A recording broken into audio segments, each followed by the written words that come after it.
Looking for a variety of foods that will surely satisfy your tummies? Have you ever seen a cuisine that offers a lot of variety of food from different countries? Maybe in some countries and places, but you may have not seen it yet here in our area. We would like to introduce our food truck business, which is Delicart.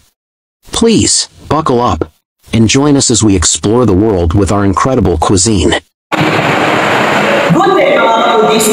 Right now, we are discussing about our business proposal entitled Delicart. I'm Jerry Alvaro Snapster, and I'm with the company. I'm Melvin, I'm Loren Medina, and we are the Powers. I'm Royal Emily III. I'm Marlon Super Santiago, and we are the Hipster. So, Delicart refers to the delicacies in different countries is now in the food truck part. We at the BBC wants to bring the best delicacies the other countries closer to us right here at the cheap and affordable price. So, ayun nga ang aming layunin. Satisfy namin ang inyong mga cravings na galing sa iba't ibang bansa at maiparating namin dito sa inyo. A business proposal presented to the Faculty of Electrical Engineering Department, Nueva Ecija, Science and Technology. In the partial fulfillment of the requirements for the degree of Bachelor of Science in Electrical Engineering. Under the supervision of Engineer Martin D.P. Bartolome, RE Business Proposal Instructor. You can see on the slide, the proposed setting that were chosen to locate our food truck is in front of NEUST and Freedom Park. Why we choose these places?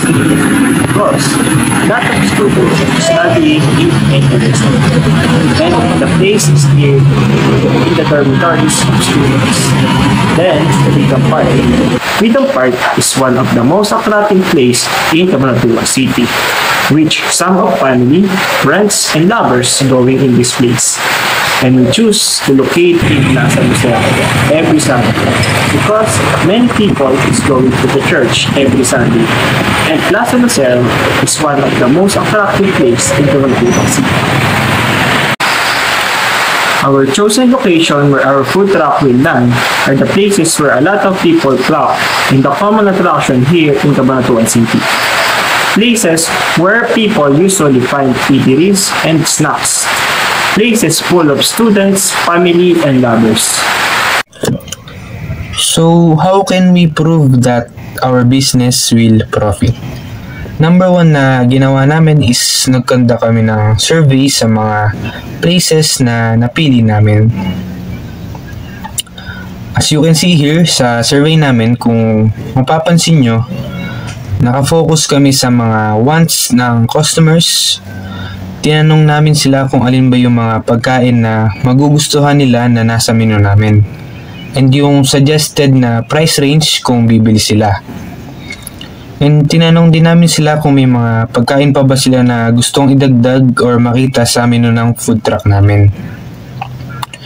Hindi na kami masyado nag-focus sa mga competitors dahil alam naman namin na yung food truck is madalang lang dito sa Pilipinas, lalong-lalo na dun sa lugar na napili namin. Wala naman kami dun nakita na business na kagaya ng food truck namin. Although may mga indirect competitors kami, pares na pagkain yung binibenta, pero yung product namin is kakaiba or unique kumpara sa kanila. Kaya naman masasabi namin na magi-stand out or papatok sa mga customers yung food truck business namin. So, dito makikita yung mga pagkain sa menu namin. So, para sa desserts, meron kaming fish and chips, apple pie, cream brulee, poteca natrol, bingsu, and fried palabok. Para naman sa breads, meron kaming pita bread sandwich, karepan, geran pang, pastel de nata, roti canay, churros, at grilled cheese sandwich. Para sa rice meal, meron kaming omo rice, Swedish meatballs, tonkatsu, bibimbap, chicken biryani, yang chow or chow fan, and aros chow fa. Lastly, para naman sa ramen at or noodles, meron kaming shoyu ramen, pansit batil patong, udon ramen, at pad thai. Although yung pagkain namin is delicacies or makikita sa iba't ibang bansa, yung mga ingredients na gagamitin namin is madali lang din na makita or makuha dito sa Pilipinas. Kaya naman na masasabi namin na pwedeng maging affordable yung mga pagkain namin. Dito naman makikita nyo yung proof na nag-conduct talaga kami ng survey sa mga places na napili naming pagtayuan ng food truck business. At dito makikita yung results sa survey na ginawa namin. Para sa bread and snacks, ang nangunguna doon is grilled cheese. And yung suggested price range ng mga customers is 99 to 149. Para naman sa ramen, nangunguna yung shoyu ramen, and yung suggested na price range nila is magkalapit yung 99 to 159 and 160 to 259. Para sa rice meals, number 1 dito is yung chow fan. And yung suggested na price range nila para dito sa rice meal is 99 to 149. And sa desserts naman, number 1 is fish and chips. Sa suggested na price range nila is 65 to 99. So dito, ang gagawin namin is kung alin dito yung pinakamadaing napili yung mga customers, doon kami magtataas ng stocks, and yung sa pinakamababa naman, hindi namin tatanggalin yung mga mabababa, pero pag kukuha kami ng stocks is bababaan namin para kung sakaling hindi mabili is hindi masasayang, and kung maging mabili naman, tsaka na lang kami magdadagdag ng stocks. In this slide, we have the value proposition canvas. Our value proposition canvas is based on the data that we have collected. So let's proceed in our value proposition canvas. First, we have the gains, which is food satisfaction, affordable price, variety of food choices, quick and efficient service for OTG customers, and fancy-looking stall. This corresponds with our gain creators that we will gain, such as high food rating, high profit, and more customers. While at our pain, which are the inconvenience that we may encounter, which are inconvenience of waiting in a long queues, sudden change of weather, damaged engine or tire, and receiving fake money. We can prevent all of this pain using pain relievers, which are payment first pre-ordering, loop extension, and then spare tire, tools, and money detector. Threats. Competitors, these are the people in which threatens our business. Intense price wars. This is a threat in which competitors' strategy is lowering their price. Economic downturn is a threat wherein the prices depreciates. Now let's proceed in the BMC, or the Business Model Canvas, where we outline our goals and objective to our food truck. Now, talakayin natin yung customer segment. Mas flow dito kung yung target namin pagbebenta ng aming mga product. Mostly, mabebentahan namin yung estudyante, mga office worker, or mga bata. Now, proceed naman tayo sa customer relationship. So, ginamit namin dito yung personal assistant, where we interact with our customer in person, or by email, or through phone call. Next naman yung channel. So, naka-plug dito yung how we communicate or reach out sa aming mga customer through our food truck sign, or FB page, or tarpaulin, or ordering mobile app, and phone calls. Key activities. So, naka-plug namin dito yung action na aming ginagawa sa aming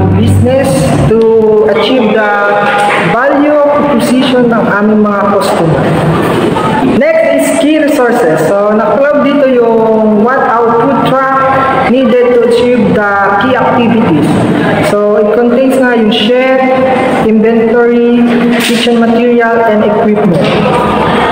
Key partner, ito naman yung tutulong sa amin para ma-reduce yung risk na matitik naman and how we acquire the resources and paano, ito din yung tutulong sa amin mag-carry out ng aming key activity.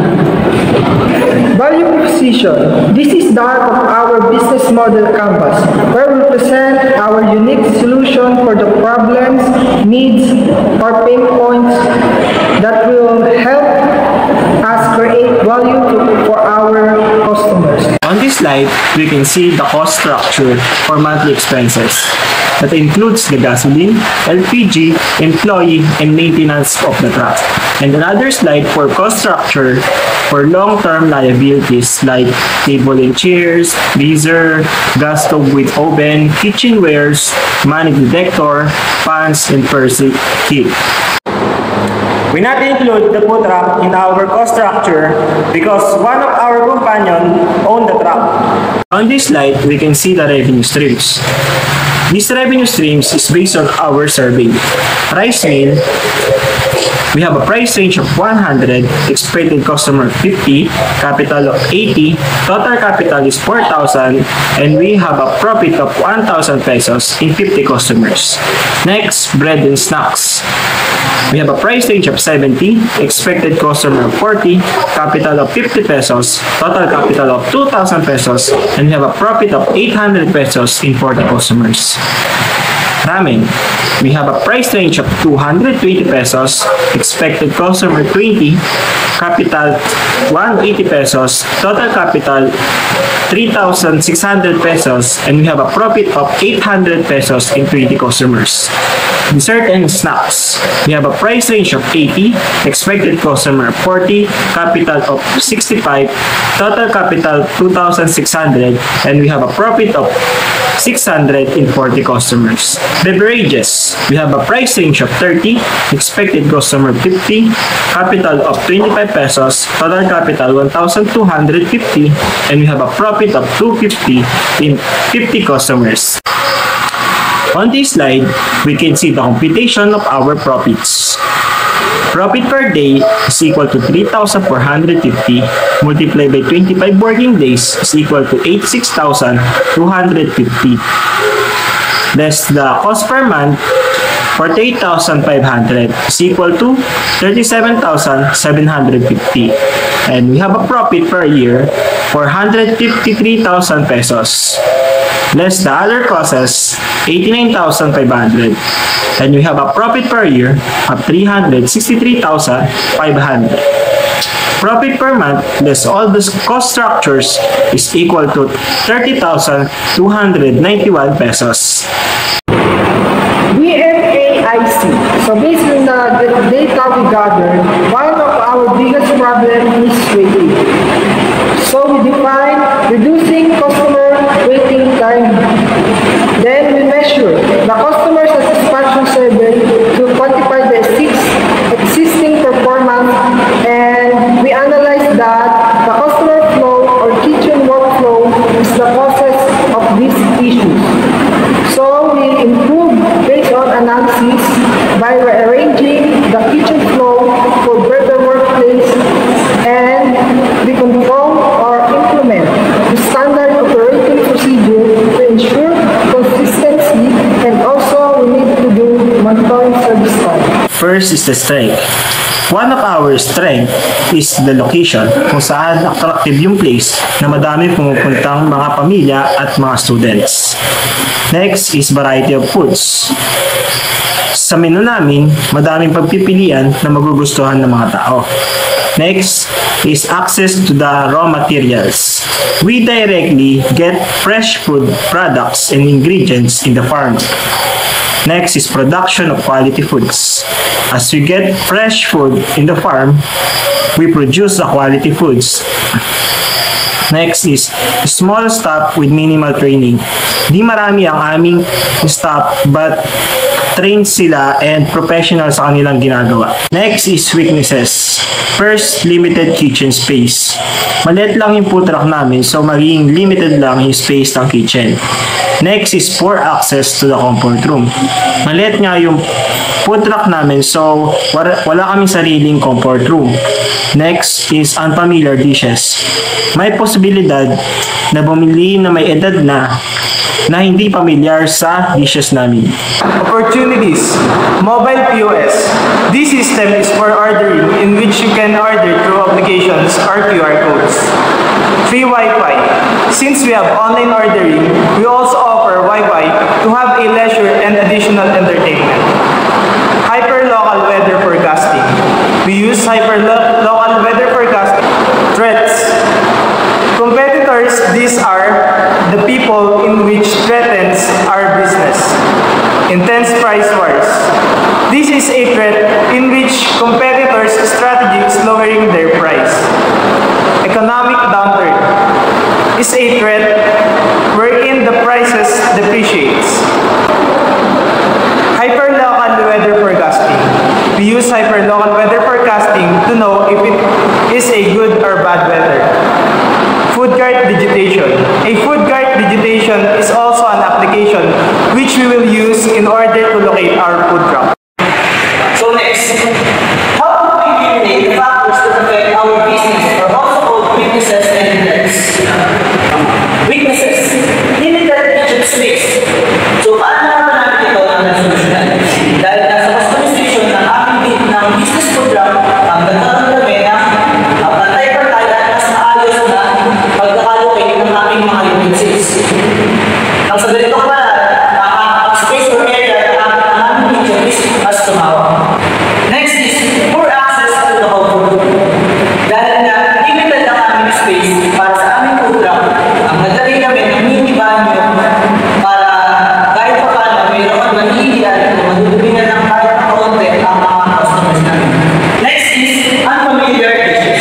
Mostly ang tinutukoy namin dito is yung mga matatanda. Dahil ang mga nakasanayan nila na pagkain is yung mga pagkain Pilipino. Kaya baka maaari hindi nila magustuhan o pagpiliin ang aming mga produkto.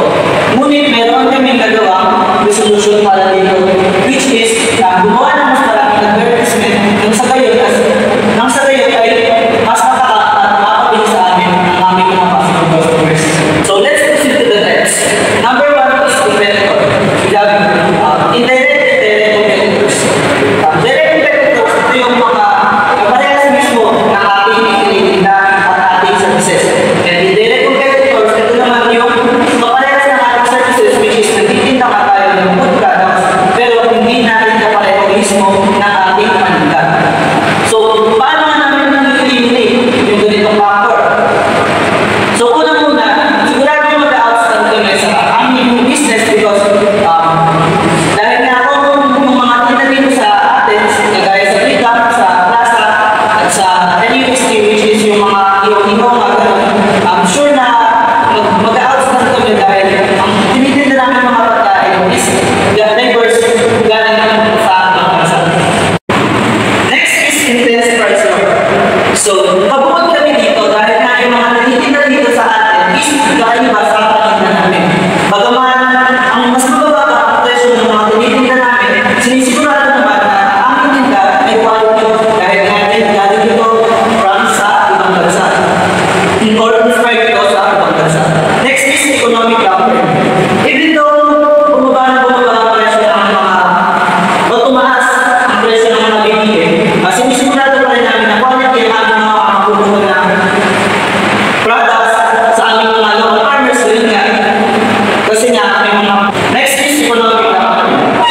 Bagaman tumaas ang presyo ng mga binili, sinisigurado pa rin namin na quality at abot tayo pa rin namin na makukuha ang aming mga products sa aming mga local farmers at ang aming mga departments na.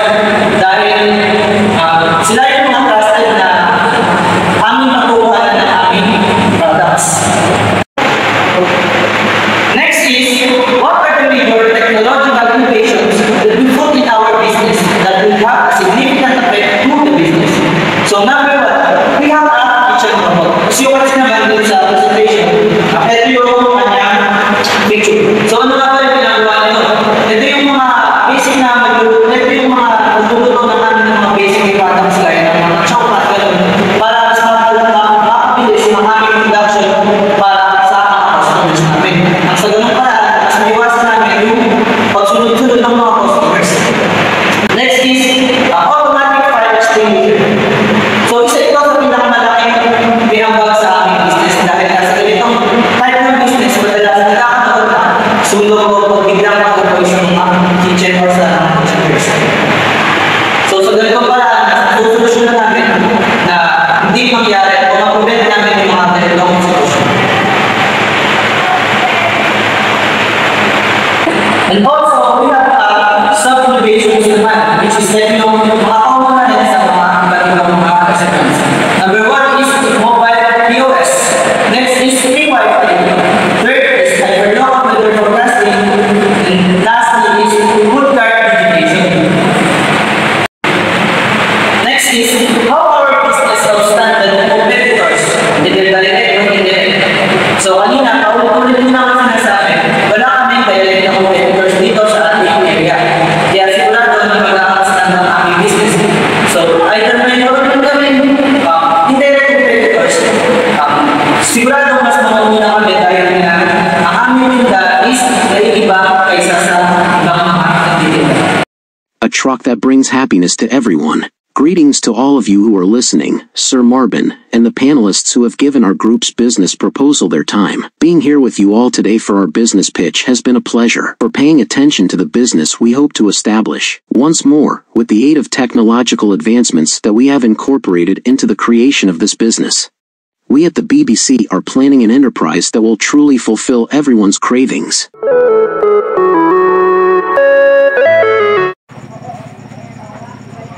So magandang araw po, Sir Marvin Bartolome. Unang-unang natutunan ko po sa inyong pamamalakad or sa inyong pamamaraan ng pagtuturo is yung kahalagahan ng oras. Sapagkat hindi lamang po dalawa o isa ang aming subject. Para po mas mabigyan namin ng importansya ang iba naming mga subject, kailangan po kada nagpapagawa po kayo is ginagawa na rin po namin ito agad para hindi po mag-compress yung mga gawain namin sa bawat oras. So, pangalawa po, yung kahalagahan po ng bond ng isang grupo. Dahil sa ganitong paraan po kasi ay yung pagsasama-sama po namin 5 mas naging compact.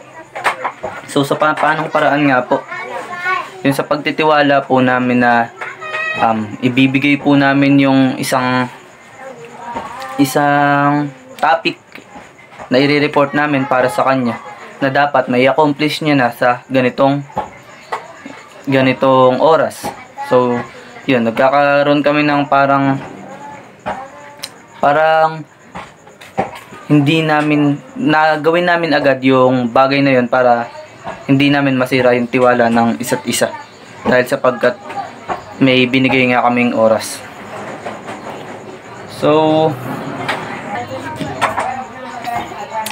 and tungkol naman po sa ating topic or sa technopreneurship, Sir Marvin, you taught us how important the money in our world. Paulit-ulit nyo po sa amin pinapaalala na yun nga po, hindi lamang po dapat kapag ka nagkaroon na ng degree, nagkaroon na ng trabaho, hindi lamang po dun humihinto yung ating cycle ng buhay. Kaya kung hanggat sa maagang paraan, kailangan makapag-build up tayo ng business para isa din to sa maging pundasyon natin para sa mga kikitain natin pagdating ng ating pagtanda. Para sa way naman po ng pagtuturo nyo, kahit sa Math 313 or sa technopreneurship, is okay naman po ako dun. Kasi po, kahit papaano, nasusundan ko naman po yung inyong mga tinatalakay or inyong mga dinidiscuss na topic. At hindi rin naman po kayo masyadong mabilis. Saktuhan lamang po. Hindi nyo rin po pinapabayaan na ano tawag dito? Na hindi po alam ng isang tao o ng isang estudyante nyo po ang particular na inyong tinutukoy sa topic. Kaya po binabalikan po natin kung ano po yun para mas malaman o mas maintindihan po ng inyong bawat estudyante. And maraming salamat po doon. Para po sa akin, sir, yun na lang po muna siguro. Maraming salamat po. So good day to all of us, especially to Sir Marvin. To be honest, it's a great honor to perform the basics of the business. Since binuhay nito ang inner business-minded selves namin, at bukod pa dito is nadagdagan pa ang mga ideas namin na mas maging mabuti hindi lamang sa larangan ng business kundi na rin sa pakikisama sa tao. Binigyan din dito ang pagbalik sa tradisyon na lagi nating hinahangad na kung saan kailangan nating magtrabaho para sa ikagaganda ng buhay natin. Pagkus, kailangan natin magkaroon ng negosyo para lumago ang income natin. Para sa akin, dapat lang din talaga natin itong matutunan. Ang mga gawaing kagaya nito upang mas matuto tayo sa buhay. Dahil wala naman sa atin gusto na maubos ang oras natin, kakatrabaho lang. At sa pagkakandak naman namin, is marami din akong talaga natutunan. At nagkaroon din ako ng courage upang makasalamuha sa iba't ibang tao na hindi namin kakilala. At kahit may kahirapan, kaguluhan, at may mga nasasabay na mga subjects, is masasabi ko na kahit papano ay nag-enjoy din kami and tataktak din sa buhay namin ang mga naging aral dito. At ganun na din sa mga aral na napulot namin sa mga panels. At syempre, ganun din sa aming professor na laging nagpapaalala na walang yumayaman sa pagtatrabaho ng 8 to 5 na si Engineer Marvin Bartolome. At muli, ako po si Kyle JV ng BSE 3B sa korporasyong BBC o Big Black Corp na nagpapasalamat po ako sa mga turo at mga aral na binigay niyo po sa amin, Sir Marvin. Sa subject na technopreneurship, marami kong natutunan dahil sa pagtuturo ng bawat topic ng clear and detailed. Kaya mas naintindihan ko po yung mga dinidiscuss. Saka sa business proposal, maraming nagtatanong bakit may business proposal kami, electrical engineering kami. Isa lang yung sagot ko doon. Oo, electrical engineering kami. Pero if ever na gusto nga namin mag-business, meron na kaming alam kung paano magtayo ng new business. Kasi yung business is mahirap talaga. Hindi mo alam kung saan siya itatayo, paano mag-start, kung anong product yung papatok dun sa mismong lugar na yun. Nasaksihan ko yun dun sa tita ko na nag-start ng new business. Actually, mahirap talaga. Hindi pa ako yung mismong may-ari nung ako pa yung nahirapan. Kaya dito sa business proposal na pinagawa nyo po is marami talaga akong natutunan kung paano talaga siya mag-start ng new business. Ang masasabi ko lang is maganda yung naging experience ko dito sa technopreneurship. Marami akong mga iba't ibang bagay na natutunan, lalo na sa mga bagay na may kinalaman sa business. Nung present namin yung business proposal namin, doon na natutunan ko na marami pa kaming kailangan i-improve and pag-aralan para kung sakali in the future, kung gusto namin ituloy yun is maging successful. Gandang buhay. Maraming salamat po Sir Marvin Bartolome sa pag-guide sa amin sa paggawa ng business proposal. Marami kaming natutunan doon about sa business, like paggawa ng BPC at ng business model canvas. At dun din naman makita yung mga weaknesses, strength ng isang business, kung paano siya tumatakbo, kung paano siya kikita. So, all in all, sa paggawa na to, need mo talaga ng mayroon kang alam sa business para naman kumita yung at hindi maluwi, or kung alam mo kung nakikita. And yun nga, sa tulong mo Sir Marvin Bartolome, nagawan naman namin ng maayos tong business proposal namin. So, and maraming salamat po dahil doon.